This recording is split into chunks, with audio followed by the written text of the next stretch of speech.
No, thank you for doing that, Joe. Yeah, I should obviously give the context as to why I asked Joe to read Jonah in its entirety.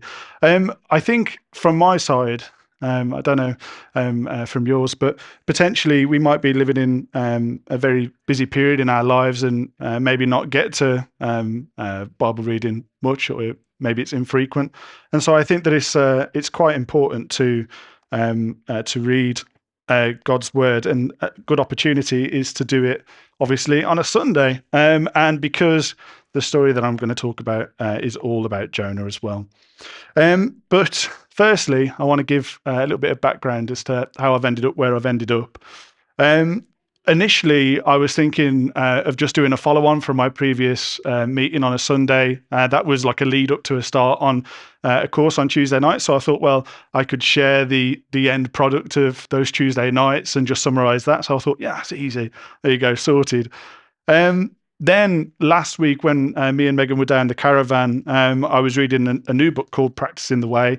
And in there, I read something that felt like a slap in the face. And I thought, okay, if there's anything that is sort of calling to me in this moment, maybe I should be speaking about this thing. But this is where I think this week in particular has been absolutely fascinating to me, just in terms of how this has all come together, because it was through me naturally reading through the Bible and my heart resting on events that are currently happening in the world that it felt weirdly relevant, Jonah, in this time. And hopefully you can see why when I get to there. The main thing for me is anyone else in this room particularly fearful with how the current state of the world is?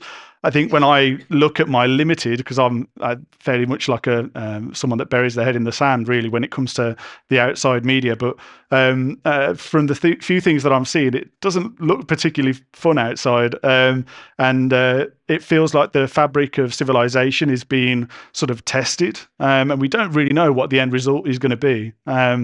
Uh, so it can lead us to obviously fearing for our current situation. But I think in Jonah, there's something that's interesting in this moment to give us an element of peace through this, and also some wisdom as well. And so I just want to start off before I go into a deep dive onto Jonah. I just want to start off with a thought. If we could have the first slide, please. Yeah. So the first question I want to throw out there, and it's a rhetorical question. If you want to tell me later, you can. But why do you believe what you believe? I don't necessarily mean religiously, but it probably comes into there. But why do you believe what you believe? Well, here's like a circle of influence. This is one that I've made up. I've looked at the internet, and there's much complicated versions where you've got like an inner ring, an outer ring, an even outer one, and even outer one than that. But this is, I think, a pretty good way to outline it. Here we have our personal experience, the things that we are physically involved in terms of our obviously things like that. But then on the other side of it, we have cultural factors, evidence, maybe voices of authority or the authorities, and just unconscious influence. I'm getting more susceptible to the last one with advertising, as Megan can attest to. Um, but the thing that's, I think, is where we're hitting our issues in society at the moment is because our society is becoming increasingly isolated, which means that the middle one, our personal experience, is becoming less and less, which means that we can't necessarily judge for ourselves maybe potential relationships or potential situations because we don't have our own experience to influence us. The example that I thought of when I was coming to this, it's not the be all and end all. There's many different examples, but it would to do with relating to people of all different ages. Unless you come from a traditional family where the family structure is rigid, then there would be little ways in society as they currently are, especially in the West, I should add, for younger people to interact with older people. And we know from in the Bible that it's very important to have these cross-generational relationships. They're super important where the old are there to guide the young, but also there's like this understanding that maybe the young's there to give life to the old as well. It's a cycle relationship. One energizes the other. And I think it's really important. Um, But obviously, in a situation like this, when we're becoming incredibly isolated, what replaces our personal experience? Well, it's all dotted around there. It's the culture, it's evidence that we might have experienced, authorities, and unconscious influence. A little bit of a fun one I thought I'd throw in here was trying to explain that is, say, for example, you go to a restaurant and you want to try something new, and you look at the menu, and on the menu you see moussaka. You're like, oh, I've never had moussaka before. Maybe I'm going to have a moussaka. But then in the back of your head, you remember that your uncle had it and absolutely hated moussaka. So in which case, without knowingly or unknowingly, you're less likely to have that moussaka. You're probably going to try the hunter's chicken or something like that. But that's where my brain sort of went with trying to figure out how to explain external sources. It's not just America, but I'm specifically looking at America, but our society is becoming increasingly polarized. Specifically in America, it's amplified, as everything is amplified in America. Specifically there, you have left-wing versus right-wing politics. And obviously with the news of all last week around the assassination of Charlie Kirk, we see a moment there where civilization cracked and split, and where someone obviously felt like they were doing something that was just by doing that, which is clearly not how civilization should be built up. And it left me with this question: is how do we become so polarized? And it's pretty straightforward. It's what we've just gone over. It's a lack of personal experience with a poor quality of external sources as well. People on a Tuesday night know that I'm absolutely addicted with this concept at the moment about our society being incredibly hurried and fast-paced, and everything has to be bite-sized and quick and fast. And so that's how we consume our news and our information. And so our sources become like junk food rather than, in essence, good quality. We might be more susceptible to a clickbait title where we just read the top part of it and say, okay, that's the right thing. On our news sources, to make it more interesting for us, they'll get an extreme opinion from maybe, let's keep it to politics, but it's across the board. They might have an extreme left voice against an extreme right voice. And so you think that those are the two categories that you have to align with. Like I say, it doesn't specifically have to be politics. It can be a lot of things. And also we're kind of addicted to controversy at the moment. If it's not particularly spicy in terms of its controversy, then we might not read it. So it means that we might be more susceptible to conspiracy theories. Our culture at the moment prioritizes the loudest voice rather than maybe the thoughtful voice, which is currently how it's there. And I think the way that we become polarized is when sides are presented as caricatures of the things that they're, I guess, fighting for. But when people are presented as caricatures, it's easy to define them as either friend or enemy, because if someone has this belief, then that means that they are this side. And if I have this belief, then it means that I'm this side. It creates a bit of polarization. And I think that is the danger that we live in today. So it's interesting. So that's my pre-thought, but where's Jonah going to fit in with all of this? And I think you can see obviously some similarities into there, but we'll dive into it. So there's two themes that I want to particularly look at in Jonah that I think permeate throughout the book, which is God's vengeance and compassion and Jonah's hatred for the Ninevites. If we could just have the next slide, please. Oh, it's very small.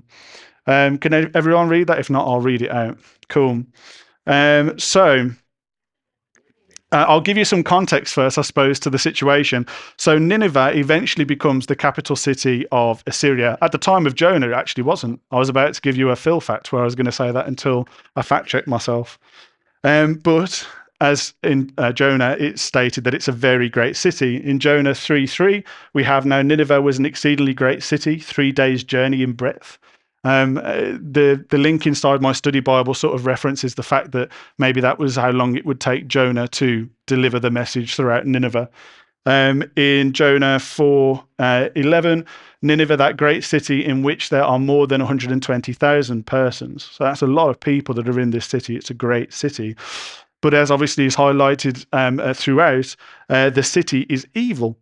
I think it's interesting in the book itself. Now, there are other books in the Bible that do pay reference to some of the evil of Nineveh. But in Jonah specifically, there is actually no reference to the specific evil other than in Jonah 3:8, which is, let everyone turn from his evil way and from the violence that is in his hands. And that's not Jonah or God declaring that. That's the king. That's the person that's in the situation declaring this from Jonah. Now, it doesn't mean that Jonah wasn't doing that, because clearly there was some conviction there, but I thought it was an interesting thing that the actual evil isn't focused on. Another thing to in modernized looking back historically at the nation of Assyria, they've been compared to the ancient world's Nazis. That's the kind of mindset that you have to build with these people. You have a lot of their own artwork that they present shows them flaying people. So this is sort of the mindset that you have to get in with these people, that they're presenting that as their artwork. It's not like something that's twisted from another place. And Israel neighbored Assyria, which is obviously where this fear comes in, or at least this hatred from Jonah's side, because hearing all those stories from outside, you're going to obviously be fearful of what's to come. But let's just do a quick flyby of all the key points for me, I think, in the book of Jonah. So if we go on to the next slide, please. Yeah. So in Jonah 1, verses 1 to 3, we see God's commission to Jonah. So he wants him to go and call out against it, their evil. And we see pretty much Jonah's instant flight. We don't know necessarily if it's that's the way it goes, but that's the way that it's presented, is he leaves straight away. It's like, yeah, do this. And he's like, no, I'm going to Tarshish. There was an interesting thing, which I will include, which is people believed that Tarshish was the furthest known place for Jonah to go to in that mindset. So it was almost like he wanted to go to literally the other side of the world in his head, which I think is interesting. But the thing I want to focus on in this section is, what is Jonah's motivation for fleeing? Obviously, we know through reading the full passage what that is, but is it just simply self-preservation, or is there something darker happening here? Onto the next slide. So then we get the follow-up on the next story, going through like the main beats of the Sunday school class, where Jonah is caught in a great storm on the sea. I think it's interesting here that you see that the seasoned sailors that were on the ship were praying to their own gods. So clearly they thought that their lives were extremely at jeopardy. One thing that's fascinated me throughout all of the Sunday school teaching on Jonah and now is when they decided to cast lots. Now, I'm not saying doing an advocation here for leaving things up to fate, but in this situation, God used this casting of lots to show directly who was at fault, which I think is an interesting thing. It's always interested me growing up. And so Jonah admits to his fault once the lot lands on him.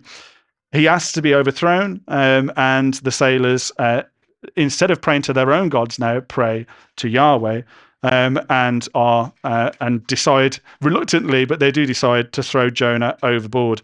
And this changes the sailors' lives forever, which we'll get onto in a next bit. But next slide, please. Yeah, cool. Then everyone's favorite part, God appoints a great fish to swallow up Jonah.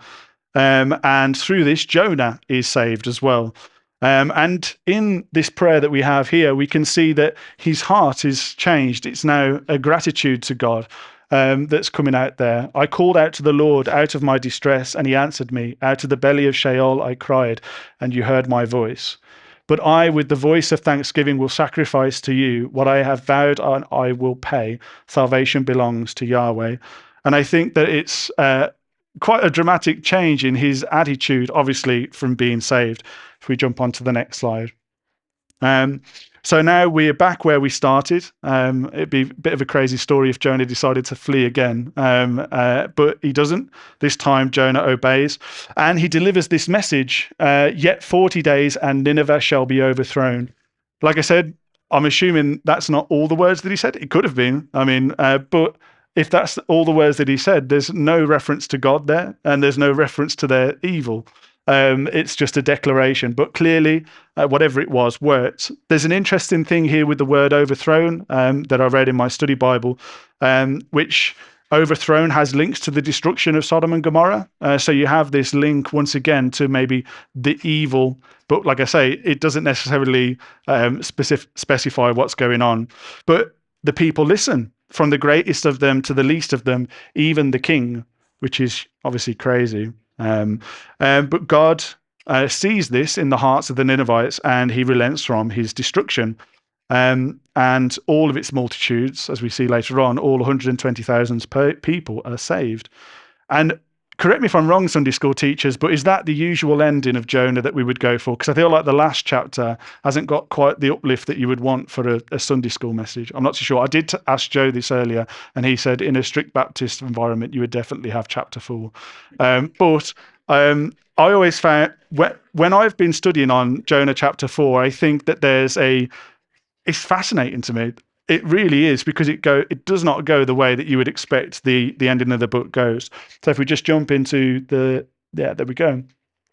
So here we get to see what Jonah's motivation was for fleeing in the first place. First of all, the salvation of the Ninevites displeased Jonah exceedingly, and he was angry. So that's the first part of it. He's unhappy with God. And then we see his reasoning for not going. O Yahweh, is this not what I said when I was yet in my country? That is why I made haste to flee Tarshish, for I knew that you are a gracious God and merciful, slow to anger and abounding in steadfast love and relenting from disaster. So, like, I'm not saying that there wasn't any potential self-preservation in here. Potentially, he is wanting to be a voice for Israel and wanting Israel to be preserved in this environment because they know of the evils of Assyria. But the thing that's fascinating here is that Jonah knew God's nature. It wasn't like a situation where he was unaware of that. He was fully aware that there was a percentage chance that if he was to go and preach to the Ninevites, that they would be saved. But he didn't want that, so he left. He fled, which I thought was, really interesting. And we see that despite God obviously wanting to deliver vengeance to Nineveh, that he was able to have compassion for them. But that did not translate to Jonah. Jonah, the timing, but Jonah hated Assyria. In Jonah 4:4, we see God shooting a question to Jonah: "Do you do well to be angry?" And Jonah doesn't respond. He goes away and makes himself a little booth. And then this is the bit that I think is quite interesting, is I feel like the very, very ending of the book of Jonah kind of works like a parable in a way for the story.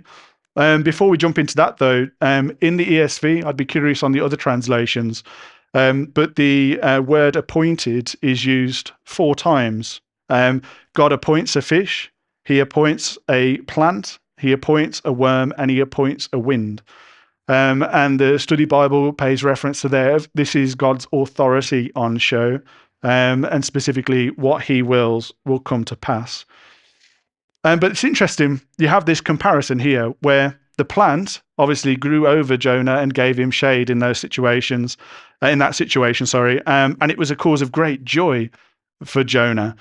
But when that plant was taken away from him, he pities the plant. And specifically, the reference here is he pitied the plant that he did not labor for and did not make grow. But Nineveh in this scenario is, despite its evil and through the repenting of their sin, Nineveh was a cause of great joy for God in this situation, because God pities the people in the city that he created. He pities the people that he created. And like I say, the end of the book ends like a parable. We are left to sort of surmise God's position in a way, or at least try to dissect this information. Why did Jonah act the way that he acted, and why did God act the way that he acted? And this is where I just want to look at the last slide, please. So this is a comparison of, this is God's compassion versus Jonah's hatred. So first of all, we look at the sailors, or fishermen that I've put on there. And they initially started in their situation by crying to their own gods. So clearly they were not God-fearing people. They went their own way. But what I think is fascinating is by the end of this experience, they were crying to Yahweh, and he saves them. And that experience changes their lives forever. They make vows, they sacrifice. Second, Jonah is saved from drowning in the sea as God appoints the great fish to save him. And he has a change in his heart as well, just like the sailors, where his heart changes to a heart of gratitude for his salvation. And then lastly, Nineveh. It's interesting. Actually, can we just jump back one slide if it's possible? So the bit that I always thought was interesting is who do not know their right hand from their left. And the explanation of that was that they maybe did not know their moral failings culturally or of that nature. And God provides them with a prophet to show them their misfailings. And from that, they change their hearts and are saved because of that. Now, if we just go back to the last slide, please. Thank you. But Jonah, despite having a heart of gratitude for his own salvation, was angry and displeased for the salvation of Nineveh. Clearly, here we have something going on in Jonah's mind where he believes that they are potentially beyond forgiveness, that they are not like him, they are the other, and that they have no redeemable qualities. My thought in this situation went to Rahab in Jericho, in the fact that Jericho was going to be destroyed, but then they were able to find someone that was God-fearing in there. Now, the Bible doesn't make this explicit, but I do wonder whether there was someone within Nineveh that may have been God-fearing. It doesn't say. It's all, is it conjecture? Is that the right word? But I do find that one interesting because initially that was what God's will was to be. It's clear that Jonah does not see Nineveh how God sees Nineveh, as God sees us. It's really important, and I don't want to get beyond this. God's compassion is incredible. But obviously, you have to pay reference here that initially God wanted vengeance for the evil of Nineveh as well. I don't want to sort of gloss over that side of things and just say, yeah, God absolutely loved Nineveh. Clearly, he hated the things that Nineveh was doing.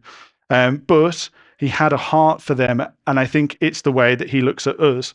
So I believe that God views us as a collective. Now, you can debate me on this. That's completely fine. In fact, I'd love that. As I say every single time that I'm up here, if you disagree with me, tell me, and we can discuss it. And it's really important, actually, to challenge the things that are being said at the front and to sort of weigh on them in your heart to see whether you think that what is being said is true or wrong, and question it, because it's important. As we were just speaking about before, I'll get onto this a little bit later, but we have all of our external sources of influence. Hopefully I've been a positive one this morning, but maybe I could be an unhealthy one as well, in which case challenge it for yourself. Super important. But I believe that God views the sailors as lost, as Jonah as lost, as Nineveh as lost, as we ourselves are lost. All were recipients of his judgment in the story as well as his compassion. It wasn't like there was a difference for Jonah to a difference to the Ninevites or a difference to the sailors. All of them were treated in the same way. And so I believe that the story of Jonah is extremely healthy to meditate on in our current moment. I always, like I say, I wonder if Jonah's attitude would have been different if he'd had a personal experience with the people of Nineveh. That's me taking the Bible where it doesn't go, but I think it's just something to reflect on and to be interested on. It's clear, though, that Jonah did not see Nineveh as God saw Nineveh. I think it's important to see how God sees us despite our sin that we commit, that is committed to us, and the sin that surrounds us. Obviously, God sees our true selves and he sees his creation. No matter who we are, he sees his creation and he sees our redeemable qualities. I want to reference it once again. There's clearly things that God hates seeing and hate experiencing. This is not a gloss over message to say God only loves us for the goodness of there. There's clearly a vengeance in God, and we need to have a right fear of God as well, which I think is something for me on my personal reflections that I need to reflect on more, is this understanding of the fear of Yahweh. But there are things in our world that are atrocities. Clearly there are. We all know of them. We all know the things that are going on in our societies, well, in our world, that are atrocities. But our place is to bring them to God in prayer and ask for his justice, because the vengeance is not ours, it is his. So how should we see each other? Do we want to divide us into us and them? like Jonah did with the Ninevites, and probably vice versa as well. Probably Nineveh hated Israel as well. But do we want to divide ourselves into us and them, or do we want to see each other as God sees us, as His creation, all of us lost and needing His love and compassion? Um, I think that's extremely important. So if you're currently in your current situation reflecting on a particular person or people or thing as a caricature, I want you to meditate on the story of Jonah and just question yourself in these situations, these people that you may be feeling polarized to, whose opinions are so different to yours. How would God view them? Clearly, He would see them as His creation. He might not agree with what they're doing, in which case, pray and ask for justice to be done. But we're still all His creation as well.